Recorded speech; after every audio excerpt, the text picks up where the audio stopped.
todos, mi nombre es Valentina García y esto es Medicina Encapsulada. Y hoy vamos a hablar de la hemorragia digestiva superior.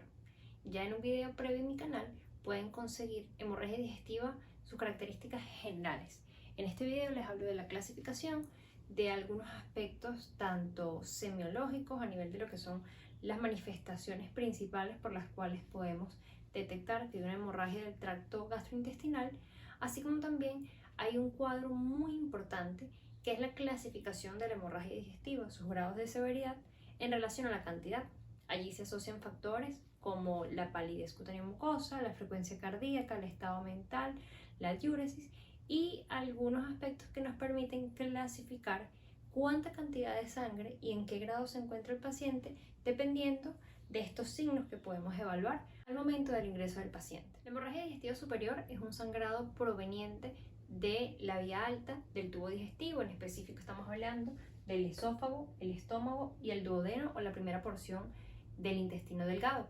Constituye una de las patologías más frecuentes a nivel de lo que es el aparato gastrointestinal en el servicio de urgencias y también en la unidad de cuidados intensivos, sobre todo cuando hablamos de la hemorragia digestiva superior, la cual es de 4 a 6 veces más frecuente que la inferior e incluso tiene una mortalidad mayor, está más asociada,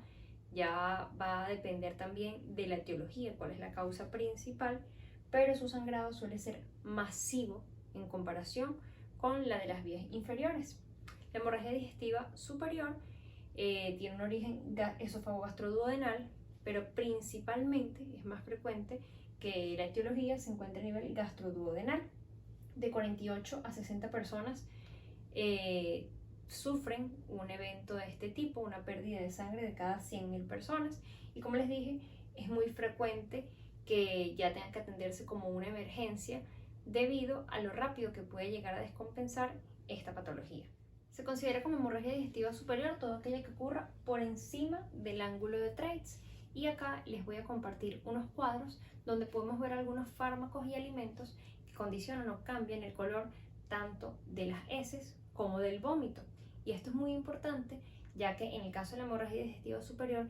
debemos diferenciar cuándo es un sangrado de origen digestivo o no, si es un origen ya sea respiratorio, por ejemplo, o a nivel de ORL u odontológico que pudiese estar causando algunos signos característicos como epistaxis o alguna hemorragia, pero que realmente no provenga de estas tres estructuras que son las que comprenden el sangrado digestivo de la vía superior. Con respecto al sexo, es 2 veces más frecuente en el sexo masculino que en el sexo femenino. Esto también se va a asociar a las patologías que puedan tener, por eso acá también les coloco que la ingesta de algunos fármacos de manera crónica pueden condicionar a ciertas etiologías que luego van a producir un sangrado gastrointestinal. En base a lo que sería la etiología, más adelante vamos a hablar por grupos etarios cuáles son las causas más comunes en cada una de las etapas, pero las tres causas principales de este sangrado son las úlceras en primer lugar, luego tenemos las varices gastroesofágicas y en tercer lugar las lesiones erosivas de la mucosa gástrica.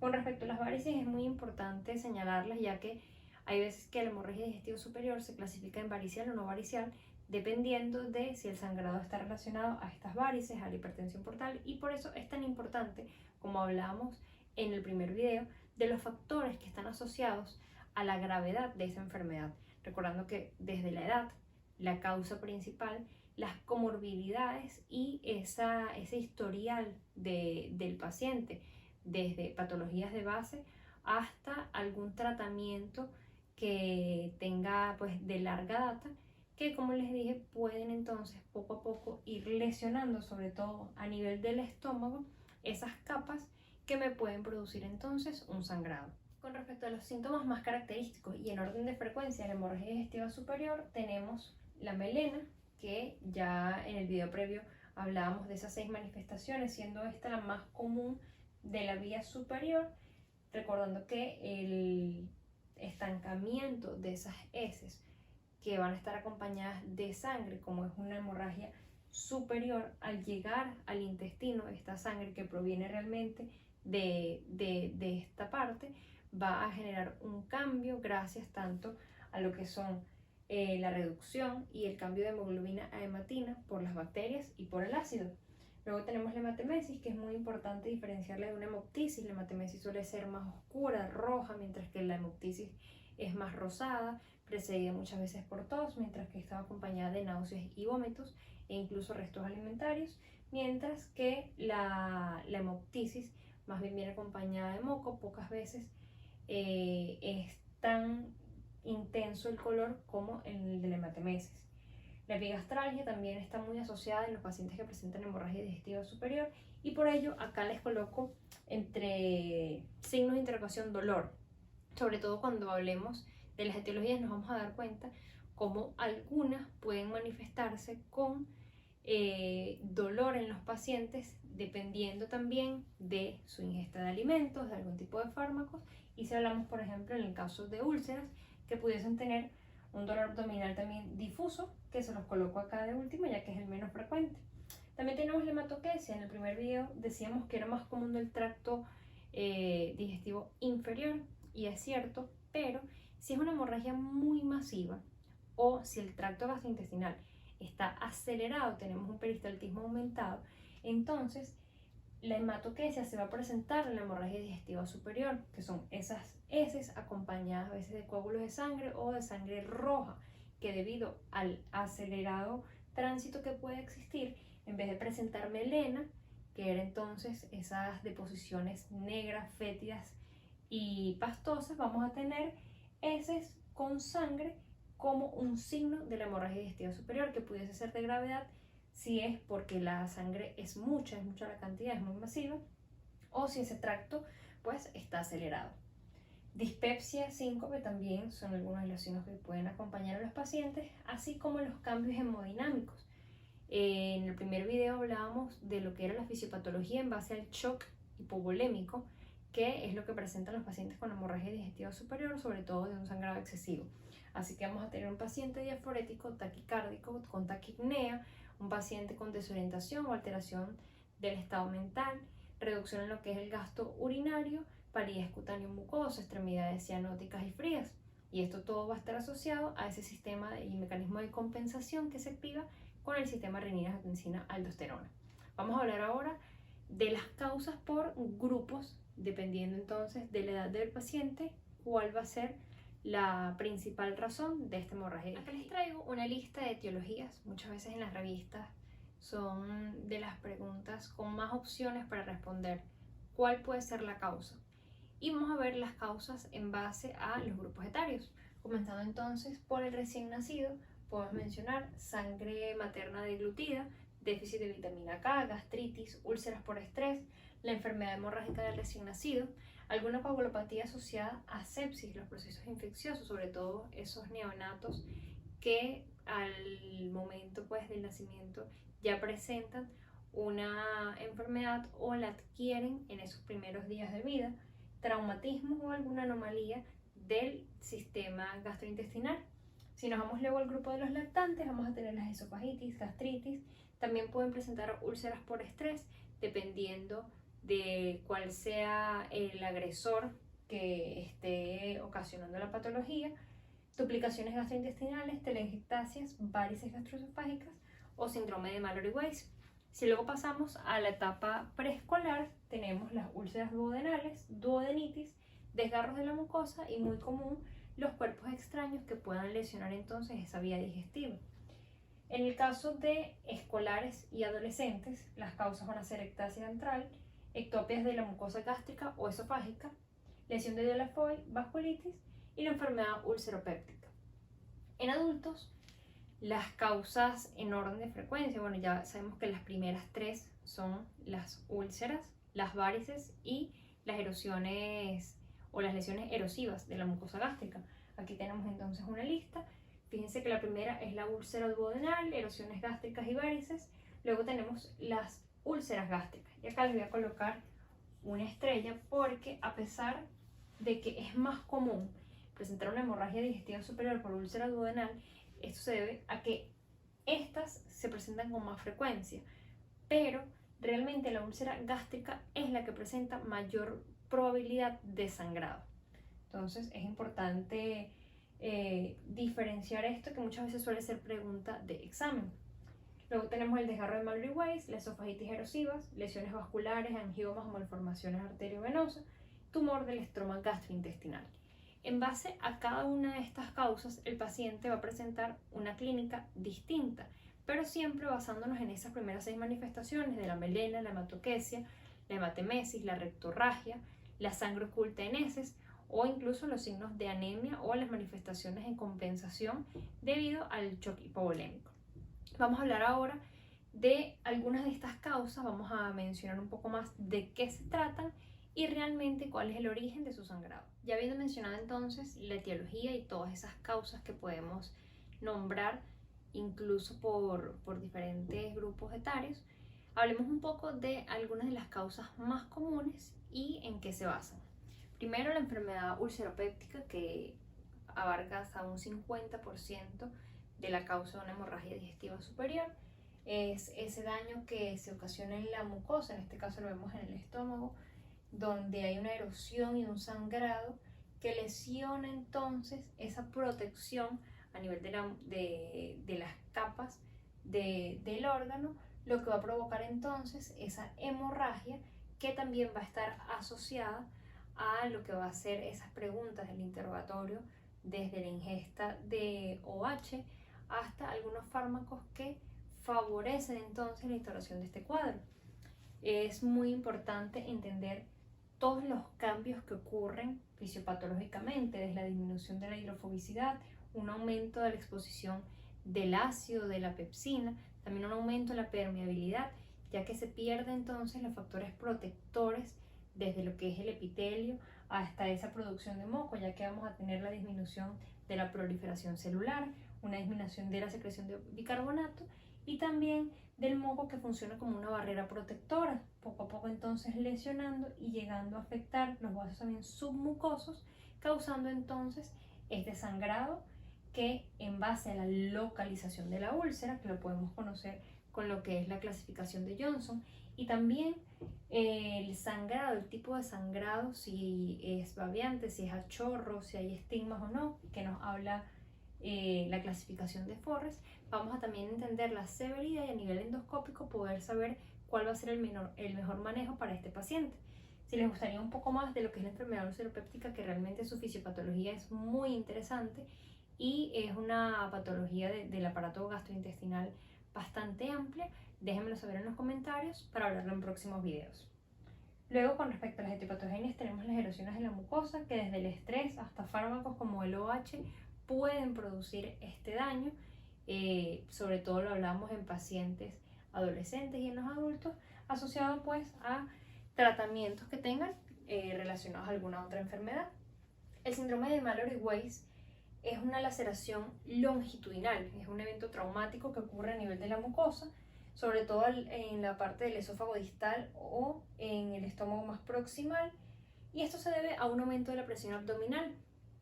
Por ejemplo, pudiese ser ante una maniobra de Valsalva ejecutada con mucha fuerza, o incluso pacientes que estén sufriendo de náuseas y vómitos, que poco a poco van generando tanta presión que finalmente se crea esa laceración no penetrante que permite entonces un sangrado que muchas veces es más discreto en comparación a otros eventos. Luego tenemos la esofagitis. Recuerden que la úlcera no solamente es duodenal o estomacal, también podemos tener úlceras a nivel del esófago y lesiones que poco a poco van deteriorando esa mucosa, generando un sangrado. Normalmente esto es más autolimitado con tratamiento médico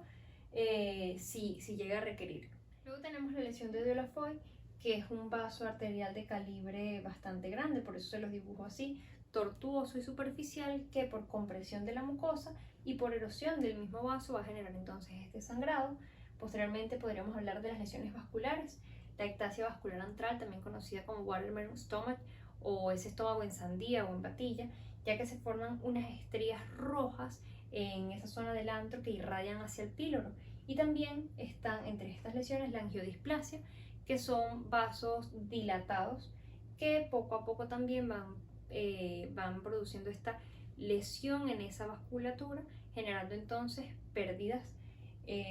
a nivel de lo que va a ser ese tracto superior. En cuanto a la hemorragia varicial, podemos mencionar las varices esofágicas, sobre todo en la unión esófago-gástrica asociada a pacientes con otras patologías como la hipertensión portal, y por ello también es importante mencionar la gastropatía portal, que en estos mismos pacientes se produce un daño en lo que es la microcirculación. Las causas realmente, como vimos hace un rato, pueden ser muchísimas, y en base a esto también debemos buscar algunos otros signos característicos como lesiones a nivel de la piel, y por ello también aquí les coloco las alteraciones sistémicas, porque hay púrpuras como la de Scholen-Henoch en algunos pacientes pediátricos, o incluso algunas otras enfermedades como el síndrome de Casa-Bach-Merritt, donde hay coagulopatías asociadas, hay hemangiomas, hay petequias que nos pueden hacer pensar en que esa hemorragia también tenga un origen gastroduodenal o incluso a nivel esofágico. Finalmente, para concluir con este repaso de lo que sería la hemorragia digestiva superior, hablemos del manejo. Hay 5 puntos importantes, y el principal es la evaluación inicial y la reanimación hemodinámica. Esto es prioritario a buscar la causa. A pesar de que tenemos una lista muy larga de etiologías, que hablamos de ella e incluso explicamos algunas de las patologías, ante un paciente con una hemorragia digestiva superior, que lo más común es que lleguen con un shock hipovolémico o que estén en la fase de descompensación, ya acercándose a una pérdida masiva, lo principal es la reanimación hemodinámica, evaluar cómo están sus signos para proseguir.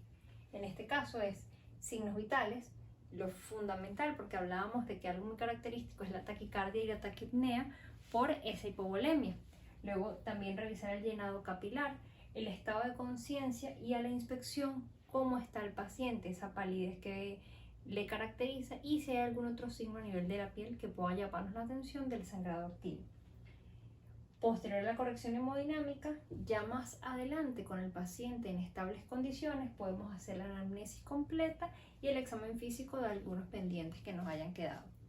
Posterior viene establecer el origen de este sangrado, y eso va a estar relacionado al manejo en específico que lo vamos a ver en un momento.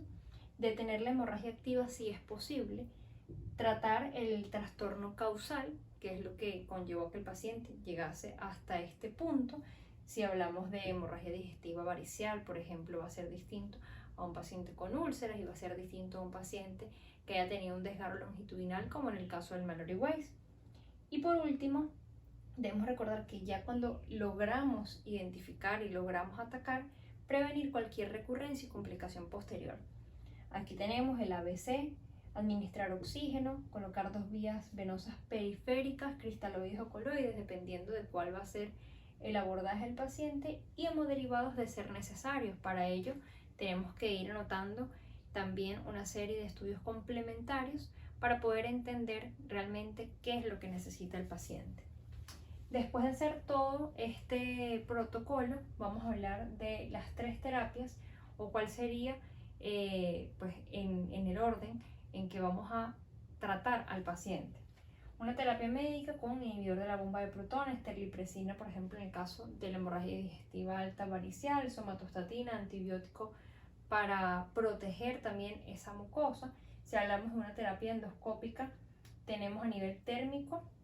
lo que sería el gajardón, la electrocoagulación ya sea bipolar o unipolar, y la sonda de calor. A nivel de la inyectoterapia,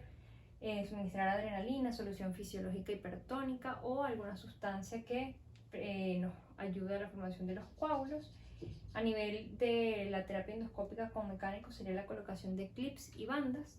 y un manejo quirúrgico que tenemos que saber que hay algunos factores, se los voy a colocar acá al lado, que me impiden continuar con la terapia endoscópica y me obligan a pasar ya a un manejo quirúrgico: una hemorragia masiva, que el paciente requiera muchas unidades de concentrado globular, que esté asociado a una neoplasia. Si es un paciente que, además de toda la clínica que ya mencionamos, ha tenido pérdida de peso, diaforesis, algunos síntomas más inespecíficos, bueno, pudiésemos también pensar en que es un origen neoplásico y que realmente ya el abordaje debe ser a nivel de quirófano. Dependiendo de cuál es la causa, va a realizarse una resección en cuña, por ejemplo, o una sobresutura, o una vagotomía con piroroplastia o antrectomía, o incluso gastrectomías parciales o totales. Esto es un poco a nivel general para que entendamos que dependiendo de cuál va a ser la causa, De allí nos vamos a organizar para que luego del protocolo de reanimación inicial podamos entonces llevar a resolución el caso del paciente y finalmente prevenir cualquier complicación y acompañarlo en su proceso ya de salud. Este ha sido el video acerca de hemorragia digestiva superior. Vamos a tener una segunda parte que sería de hemorragia digestiva inferior. Y luego les voy a compartir un video en el que vamos a hablar de la semiología de la hemorragia digestiva en general, cuál sería esa anamnesis para hablar un poco más a fondo y poder mencionar qué aspectos son importantes desde la elaboración de la historia clínica, con el interrogatorio, los antecedentes tanto personales como familiares, y a nivel clínico un poco más semiológico, cómo podemos también orientarnos, ya que lo más importante en esta hemorragia posterior a solucionar esa pérdida que me está llevando al paciente a un estado descompensado o de shock, podamos entonces identificar si es superior o es inferior y luego de ello conocer la causa real. Recuerden suscribirse a mi canal, dejar algún comentario si les llama la atención alguna de las patologías mencionadas como causas de la hemorragia digestiva superior, ya que pudiésemos tratarlo en un video donde hagamos énfasis y hablemos únicamente de esta enfermedad, y también cualquier otra sugerencia de temas o de alguna materia que les gustaría que abordemos en este canal Medicina Encapsulada.